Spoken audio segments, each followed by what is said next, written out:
Beth Millward is the mom version of Buddy the Elf.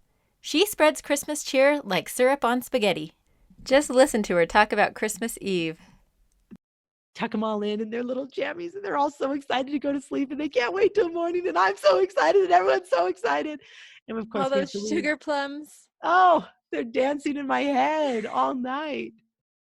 This is the How She Moms podcast with Whitney Archibald. I'm a mother of 5 on a mission to help moms connect with your kids, manage your homes, and create your own unique version of motherhood. I curate ideas from different moms so you can pick and choose what works for you and your family. Before you listen to this episode, I need to give an official warning.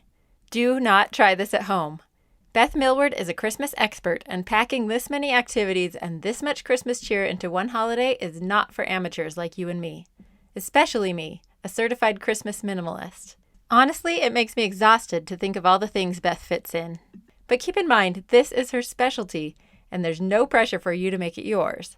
So no guilt, no overwhelm. The big takeaway here is to let Beth's excitement and pure Christmas joy get you excited about celebrating Christmas with your family.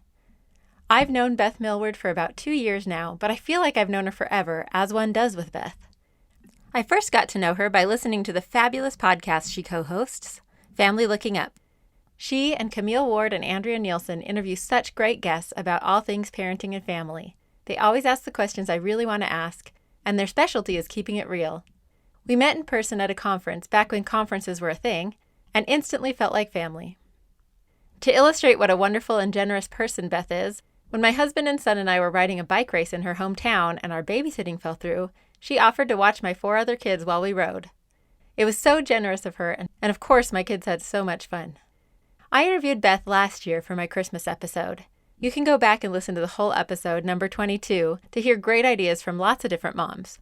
But this year, I just had to release Beth's full interview because her crazy excitement for Christmas is just so contagious. I started our interview by asking her if she's always loved Christmas and what Christmas looked like when she was a kid.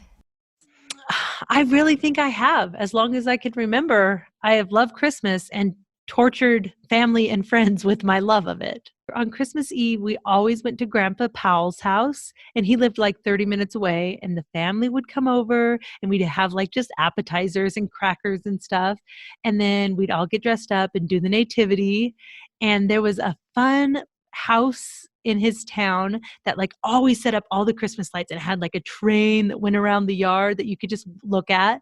We'd always go look at that, and then we'd drive home and read The Night Before Christmas and go to bed. And I just remember, and I think probably my very earliest and most precious memories were like that time at my grandpa's house. I don't really remember a lot of like, we didn't have tons of presents. That wasn't really part of our family culture at all. We just would have a few presents. Santa always brought like one gift. Mom and dad always brought a few gifts, and, you know, siblings or friends. And then my mom and dad would make us wait until 5:00 to open presents, which was like the latest, like 5 a.m. I can't sleep that long. So I'd like get up at 3 and wake up my siblings, and we could go out and look through our stockings, but we couldn't open any gifts. So I always remember doing that. And I loved that. And all of those traditions I've carried on into my family. Like Danny still brings me in a gift at 3 a.m. when I wake up, and I'm like, I can't wait, bring me a present. And so we've changed it with my husband's family. They're not allowed to go out under the Christmas tree. Santa doesn't wrap presents at their house. Santa did wrap presents in my family. So now we're not allowed to go out. And so I have to have him bring me in something, because I'm like, well, I can't go out there. We all have to wait. And so he always saves a gift for me and has it in the bedroom so I can wake up and be like, can I open it yet? So do you wake up before your kids? Yeah. Oh yeah.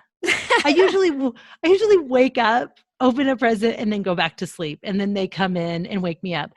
Often I've had to wake them up because I've been like, it is 6 a.m. Are you kidding me, children? You are 2 years old. You're old enough. Let's go. Wake up, baby. So I have had to wake them up many times. Okay, so when does Christmas start in your house? Oh gosh. Start getting ready. Honestly, when the kids go back to school, which is like the middle of August. Oh, especially like, so again, in Oregon, it's chilly in August, right? It starts cooling down. In Utah and Colorado, it's still like 80 or 90 degrees.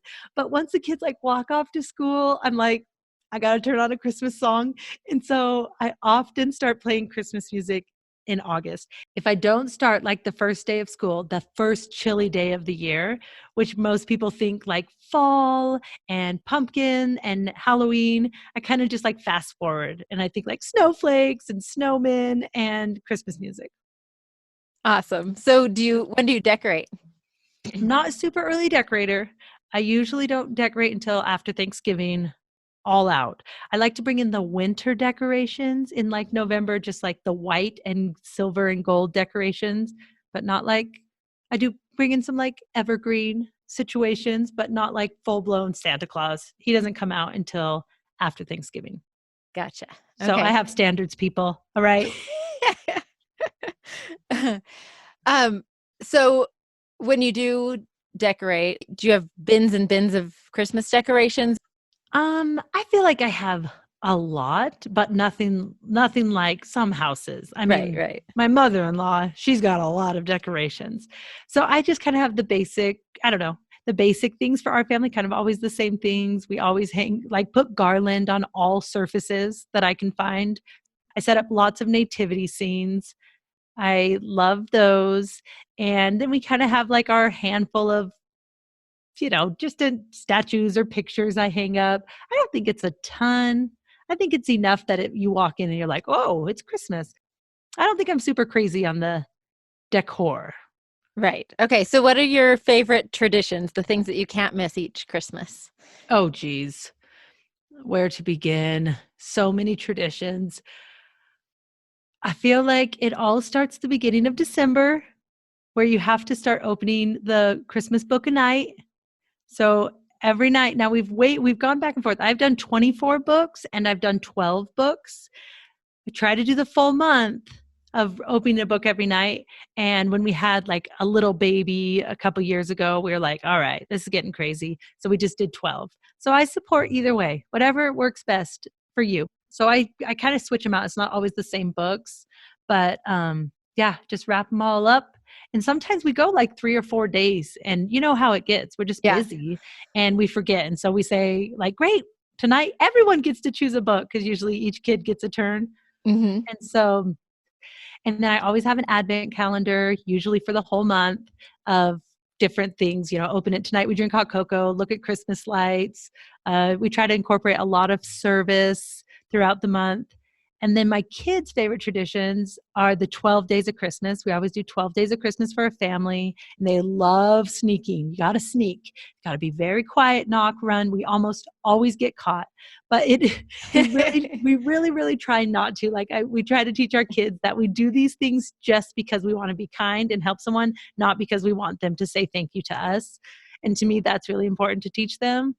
So that is one of my kids' favorites traditions. We always do Secret Santa for at least one family where we try to provide Christmas for their kids or their family. That's also really fun. My kids also love that because, again, it's trying to drop a bunch of presents and knock and run. How do you choose who to do Secret Santa for? Is it usually through church or just community? Yeah, usually I start with the church to see if they know of anyone. Occasionally it's just been families in the community that we've heard about that, something, maybe they've had a tragedy that year, or we just know someone's lost a job or something. And it's really fun for us to know the ages of the kids, not if we don't actually know them ourselves, just the ages and the gender, so that my kids can go to the store and say, hey, there's this 12-year-old girl. What do you think she would love? Sometimes we've done angel trees if we didn't know a specific family.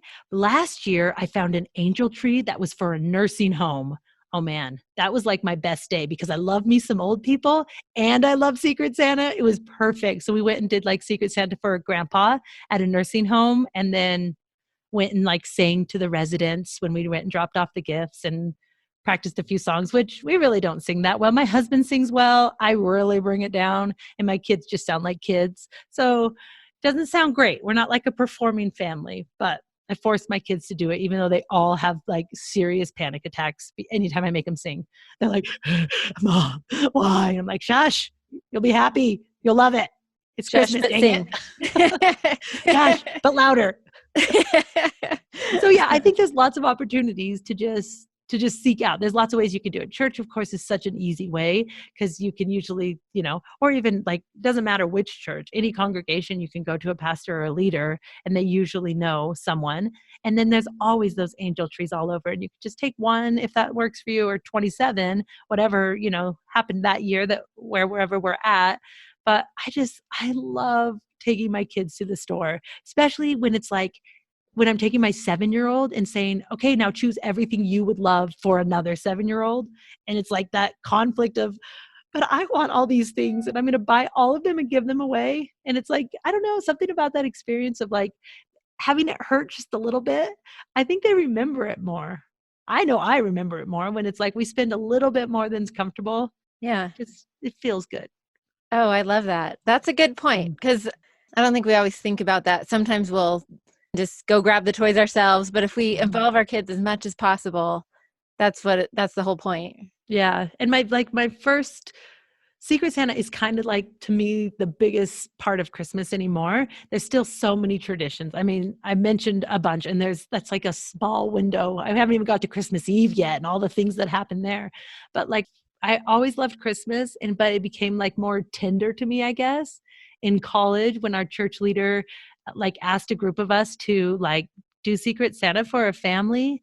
And he really encouraged us to give more than we could. So he's like, so if you have $20, give them 40. If you can spend $50, try to spend 100.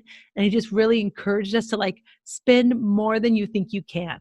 And I remember all of us being so poor and like eating tuna. Oh my gosh, the amount of tuna I ate in college was disturbing because I was giving plasma. Oof, iron was very important. Anyways, I ate so much tuna. It was so poor. And I remember all of us going to the store and being like, okay, well, we have $100 in our account, so we'll all give like 30. Okay, everyone cool with 30? And then we got to the store and we're like, okay, should we all just go ahead and max out our debit cards? Yes. So like we all just spent every penny we had and got this family Christmas and went in the back of the truck and dropped it on their doorstep and ran away.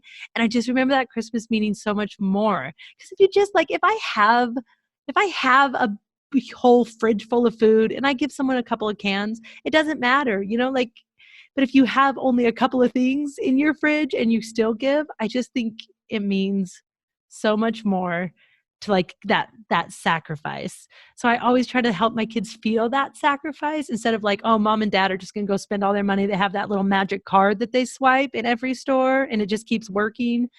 Then they don't feel that. And so I want them to feel it. Okay. So you're one of the only people that I talk to about Christmas who has no sense of dread or craziness or busyness. How do you keep the craziness out of it? Why would you dread Christmas? It's so fun. You know why? This is why I stand by this belief. People who dread Christmas do not start celebrating it until after Thanksgiving.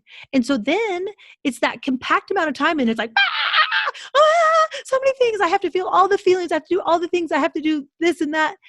I've been celebrating it since August, people. What do I have to stress about? I've got like 4 months of celebration and you fools have 30 days. So I think that a big thing is just that urgency. Because I know even for me, who's been listening to Christmas music and watching Christmas movies, come November, I start feeling sad and like, oh no, it's going to end.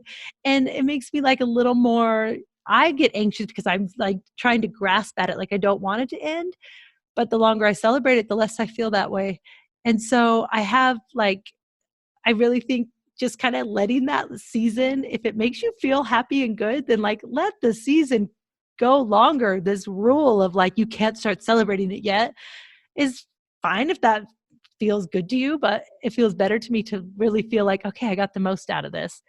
And as far as like gifts, I think maybe gifts are the big stress of parents. I don't know. What's everyone so stressed about? We've talked about this on our podcast, but I can't remember. Yeah, I mean, I think part of it's that. I think part of it's just schedule, like just every minute is full. I mean, I have a different circumstance because David gets slammed in December. Yeah. So that does make it kind of a stressful thing, and we have to like really make sure we don't try to cram too much in because I'm really overextended. So So maybe it's just coming from me. Maybe it's just that I always have to really gear up for December just because of that. But maybe I need your tactic. Maybe I need to just start earlier, Just start and earlier, baby. then I can Celebrate. enjoy it when he's not so crazy. And Yeah. See, and I think that makes a huge difference. If like spouses or work situations, if those get really busy, then of course that's going to feel a lot right. more stressful, which we don't really have that. And I will, of course, always speak to people who, like, if you're in a financial spot where Christmas isn't full of, oh, what are we like? I can buy this for my kids, or I can do Yeah. these extra things. That is stressful too. And so, and I think especially if maybe you've had some Christmases with maybe more wealth, and then all of a sudden you don't have that anymore, I could see how that would be stressful too. Where, my whole life we had such simple Christmases. Like we really just had a handful of gifts, but that's all I ever knew. So I would go to my friend's house and see some of the things they had, and I was like, huh, you got a pony. That's weird. Like I see that other people get other things, but I just think like if that's what your family does and you kind of stay consistent with what your family does, then your kids are happy about it. They see other kids and maybe feel a little bit like, oh, I wish I had that. But I think more important, when I ask my kids about Christmas, they never ever remember the gifts. And some years we've gotten really cool gifts, and some years we've gone way out of control. And after that Christmas, we felt like, that was horrible. Why did we buy them so much stuff? At some point they're like, I'm good. And I'm like, open it. You have 12 more, open them. And they really remember like 12 days of Christmas. They remember reading the night before Christmas. They remember their Christmas jammies. We always sleep together on Christmas Eve, Oh. wherever the tree's not. So usually the tree's upstairs. So we all sleep together in the basement. And then we put up a blanket in front of the staircase and we line up oldest to youngest. And dad goes upstairs and says, Santa didn't come. And the kids say, Dad. And then he says, okay, come on in. And they all run in together. Like they remember those. And whenever we talk to them about Christmas, they remember some of the food we eat. They remember some of the games we play. They don't ever remember the gifts. And so I think maybe I don't stress that much about the gift part. I always want, like Danny and I have basically already done all our Christmas shopping though, because I get excited again. And I'm like, okay, I'm so excited. Oh my gosh, it's almost Christmas. We got to buy the presents. So in October, we have basically all their gifts kind of picked out. They'll, of course, write letters to Santa and, maybe last minute gifts they'll tell us that they want or that they'll get or whatever. But I feel like it's just, I don't know, it's just like, to me, more the traditions. If you could just stick with those traditions and be a little consistent with those, I feel like that's what makes Christmas magical. And of course, I'm not opposed to doing shopping on Christmas Eve when I realize I've forgotten half of the things I was supposed to buy. I'm like, oh, Right. well, that And there's happened. kind of an excitement in the air at the stores on those days Yeah. anyway. I know. I kind of hate going to the stores on Christmas Eve, but I kind of always find a reason to go because it's always just like, it feels like the Miracle on 34th Street Yeah. or something. Like, it's like, oh, man, I don't know. Guys, I'm so excitable. Christmas movies are like that was a huge part of family culture at Christmas. And I still love, there are some like White Christmas. I already watched that one this season. It's so good. I'm like, Danny watches it. He's like, I don't really get it. I'm like, how can you not get it? It's so good. So have you indoctrinated all your children? Do they all love all those movies now too? Here's the thing. I have very little influence on my children. They are primarily influenced by their father, even though they're with me all the day. And even though I am way louder and way more excited about life, they follow their dad. And their dad's not really into Christmas movies. He doesn't like them. And so they're kind of all the same way. They'll watch them because I'm like, you're watching it and I'll make caramel corn. But they're not, I don't know. They don't, when I'm like, guys, it's almost Christmas. Movies doesn't seem to be a thing for them, but I'm still working on it. My oldest is 10. Yeah. Time, maybe. A lot of those the really good Christmas movies are a little older anyway. Yeah, that's what I'm thinking. I mean, they do love like, the problem is all the great ones too, I've realized as an adult are kind of bad, like Home Alone. I'm like, there's some parts of that maybe my kids, I thought I didn't want them to watch it for a while because I thought they'd be scared of robbers. And then we watched it and I was like, also there's some language and like it's so weird to me. Or like National Lampoon's Christmas Vacation. That one is Oh yeah, very naughty. that one we haven't shown our kids that one yet. No, that and like Scrooged. My parents, I think, just showed us as kids. I I don't know. know. And now I'm watching them. I'm like, these are so bad. And so, like some of the, or A Christmas Story is one of my very favorite. Yeah. And I showed my kids that just last year because Danny was a little like, I don't know. And so, I mean, I don't think maybe they're old enough to appreciate the goodness of some of it. Yeah, and mine are getting there, so it is a little more fun. We definitely do Home Alone, except it has a different hazard in our house because the first time we showed Abel, for example, by Christmas on Christmas Eve, like all of the Home Alone watching came to fruition, and he like booby trapped the whole upstairs. He poured like soap all over our bathroom floors, and he had like string threaded everywhere. Oh, He was that's It was a little awesome. too literal for my children. I love that. That is so perfect. Yeah. Yeah. And Ezra will watch Elf all year long. That's his favorite Oh, movie. that's a great one. That is a That good is, yeah, one. I'd watch it with him. Tell him to call me next time he turns it on. I'll drive Okay. over. Sounds good. You know what I forgot to tell you that else we do? Oh my gosh. Seriously, this could take hours. We do Santa's workshop through the month of December. And I made up all these little Santa dollars. So it's like a dollar bill with Santa's face in the middle. And I have like hundreds of them. And each kid has to earn 10 per sibling. So my kids have 4 siblings. So they each have to earn like $40 throughout the month. So I have like a Santa's elf workshop thing made up. So like sweeping the floor is $1 and whatever. So I have to earn all this money. And then closer to Christmas, we have a workshop set up. So like there's a Paige room, a Carson room, a Caden room, and each kid's come shopping. So we used to take them to the store and they would buy gifts for each sibling, but we are finding that it was getting a little chaotic. So Danny and I just go shopping for so I buy 5 things I know Paige would love. And then Caden comes in with his Santa bucks and Danny dresses up like Santa Claus. He has like a Santa hat on and they go shopping and then they have to come to Santa's cash register and beep and give us their Santa dollars to buy Paige a gift and Caden a gift and Carson a gift. So they've all picked gifts for each other with their Santa bucks at our Santa's workshop.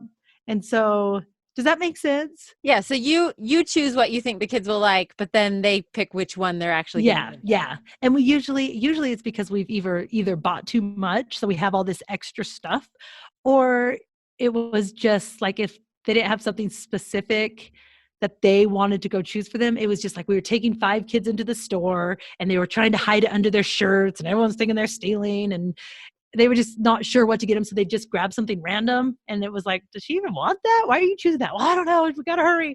And so we just set up Santa's workshop in our house and we decorate and we put signs on each door like Paige's Boutique and Carson's whatever, collectibles. I don't know what we say.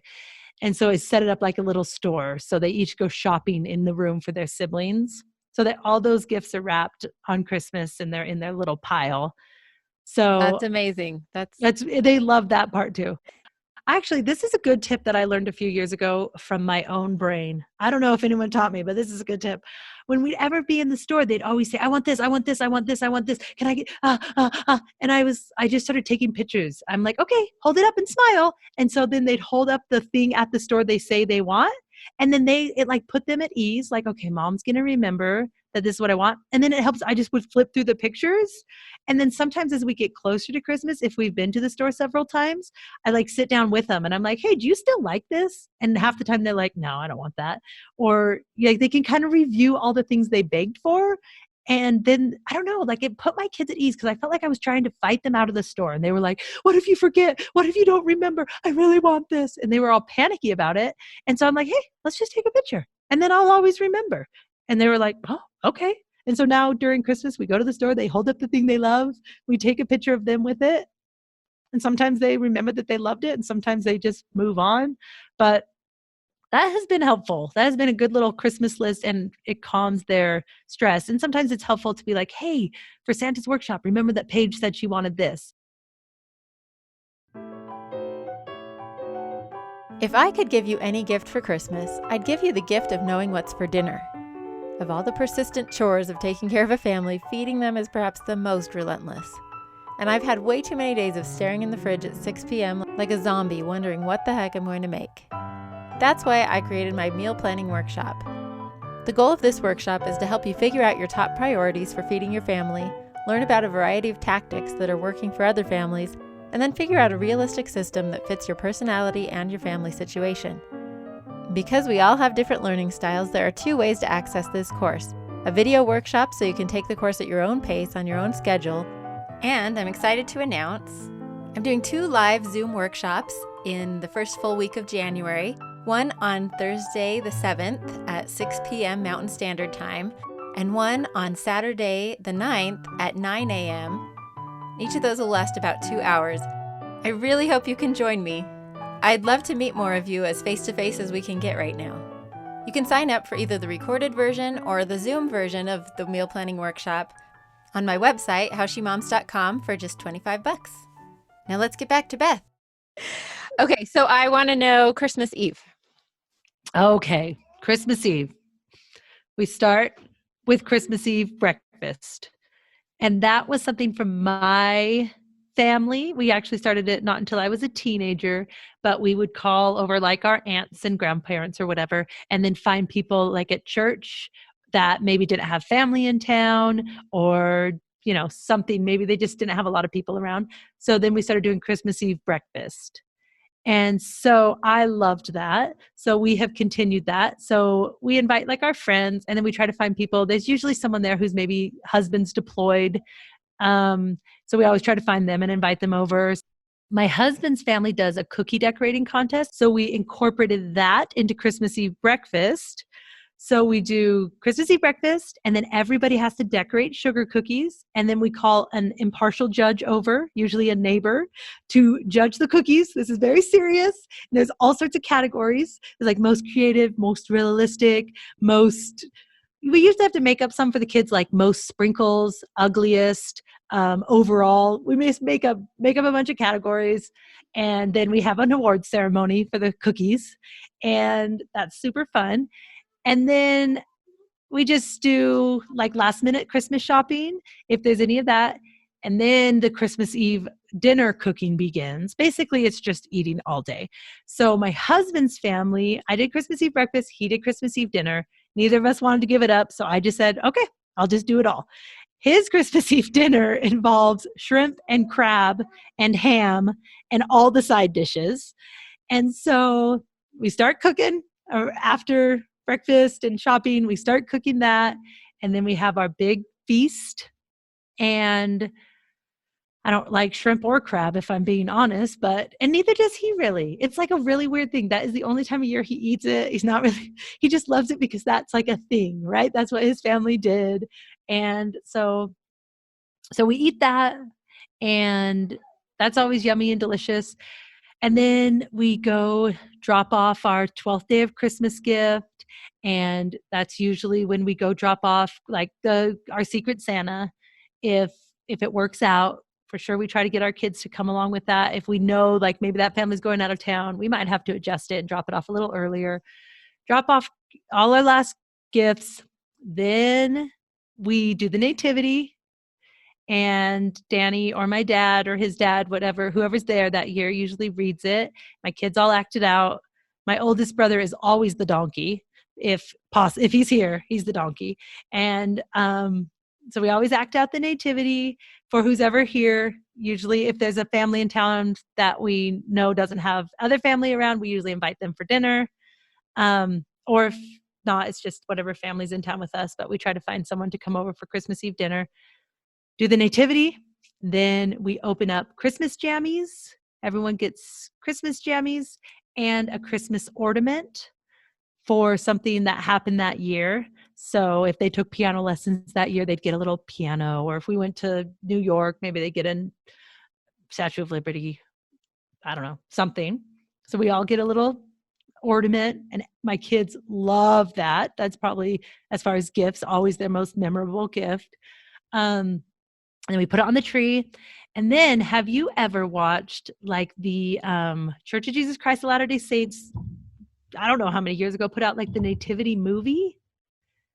and it just has music to it. Like it's just no talking, right? Yeah. Yeah. It's just like noise. And then you put Breath of Heaven by Amy Grant with it at the same time. Have you ever done this? Oh, no. Okay, so they line up perfectly. So if you push Oh. play on the Nativity movie and push play on Amy Grant's Breath of Heaven, they end at the exact same time.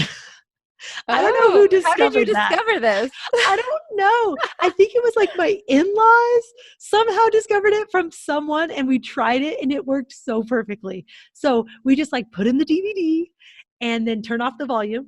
And then we get like a CD player or, whatever. If you have it on your phone and your Bluetooth speaker, you push play at the same time. So we all get in our jammies and we snuggle up in front of it. We push play. We watch Breath of Heaven, and then we read The Night Before Christmas. So we get like Jesus real heavy, like the spirit is strong. And then we push it back down with Santa Claus and The Night Before Christmas. And we usually try really hard to talk to the kids to be like, you know why we really have Christmas? Like that is really the story of Christmas. And we love all this other fun, magical stuff, but that's what it's really about. Like we try really hard to kind of like bear testimony or talk to them about that. But I usually start crying because I'm just too tender about Christmas. And then tuck them all in their little jammies, and they're all so excited to go to sleep and they can't wait till morning. And I'm so excited and everyone's so excited. And of course, All those sugar plums. Oh, they're dancing in my head all night. And of course, we have to leave cookies for Santa, carrots for the reindeer, milk. So that sounds like 3 days. It's so perfect. I love it. It's That's just awesome. the best. And then, if there's other things that come up, I mean, maybe you have to go caroling on Christmas Eve, or maybe you have to go to a retirement. You don't know. Anything could happen.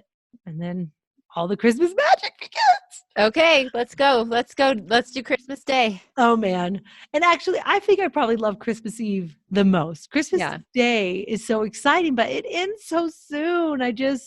Even though I've been celebrating for all this time, it's just like, oh, dang it.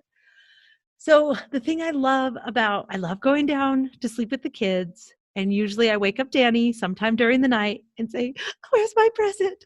And he gives me my little gift, whatever it is. And then in the morning, the kids come wake us up. Or if they're being too lazy, I get loud and wake them up. But usually, now that they're a little older, they wake themselves up plenty early. And then Danny always makes a lot of requests, like, you have to go brush your teeth. Did everybody make their bed? Did everybody, give mom a kiss? Like all these things to stall them and get them all excited. And then we always have a sheet up wherever the Christmas tree is that's covered. You can't see it. And so then they line up, oldest to youngest, and Danny goes in first, like I said, looks around, says Santa didn't come. No. And then he lets them out, release the Kraken. All the kids run in there, and Santa's gifts aren't wrapped. And so they each are put in a big pile, Carson's pile, Paige's pile, Caden's pile. And they go and they can play with all those toys and look through their Christmas stocking. And that usually, if we're with the Millwards, I mean, that section alone is going to take like 3 hours. Everyone just puts everything together, plays with it, just loves every little thing up through the stocking, whatever. There's always peanuts in the stocking and candy and boxes of cereal and juice boxes. And so there's nut shells everywhere, and everyone's chowing on their candy at 5 a.m. And we just try to enjoy the stocking and gifts from Santa. And then we usually start youngest to oldest, unwrapping one gift at a time. And they open, the sibling gifts or the gifts from us or grandma and grandpa or whatever. And we just go one at a time. They open each one, and they always have to give the person a hug and say thank you and whatever, normal. And we do that. And then they play, and then we usually just eat leftovers all day long. I always end up watching, I always say either buy a couple of Christmas movies or watch a couple of Christmas movies that we already have. And all days just lounging around. And then I usually around noon, I'm like, I can't take this anymore. Let's go to some friend's house and visit. So we usually go visit some friends and see what they got for Christmas. And so Christmas Day is actually not that cool. It's like all the buildup, and then Christmas Day, we just open the presents and That's all. A couple of times we've left on Christmas Day. Like it's harder to do Christmas with people now that we have several kids. So we'll like do Christmas morning and then it's like Christmas afternoon, we drive to my sister's or drive to grandma's and grandpa's, which is like several hours away. So we spend like Christmas afternoon driving and then get to someone's house that night. And that's kind of fun too, because then it's Yeah. kind of like a whole nother flush of excitement because now it's, oh, now we're with you guys. So Yeah, so then it's not so sad that Christmas is over. yeah, because then the party starts again leading up to New Year's. Right? So what did I tell you? Listening to Beth can make even the Grinchiest Grinch or Scroogiest Scrooge excited for Christmas. Maybe you'll have to tweak some existing traditions or add some fun new traditions to bring a little more joy to your COVID Christmas this year. Maybe you even want to take some traditions out so you don't feel any Christmas stress. But whatever you do, try to rekindle some of the raw excitement you felt as a kid and share that with your own kids. Merry Christmas! Thank you for listening to the How She Moms podcast. I'd love for you to join our community in the How She Moms Facebook group, where we share ideas, discuss upcoming episodes, and help each other solve problems. You can also follow me on Instagram at How She Moms for more tips and to see pictures of some of the ideas and moms I talk about here on the podcast. And you can also check out howshemoms.com for links to past episodes, my online courses, and to find out about upcoming events. Special thanks to my own mom, Susan Singley, for recording the theme music to my podcast. She played this song often as I was growing up, and to me, it's part of the soundtrack of motherhood.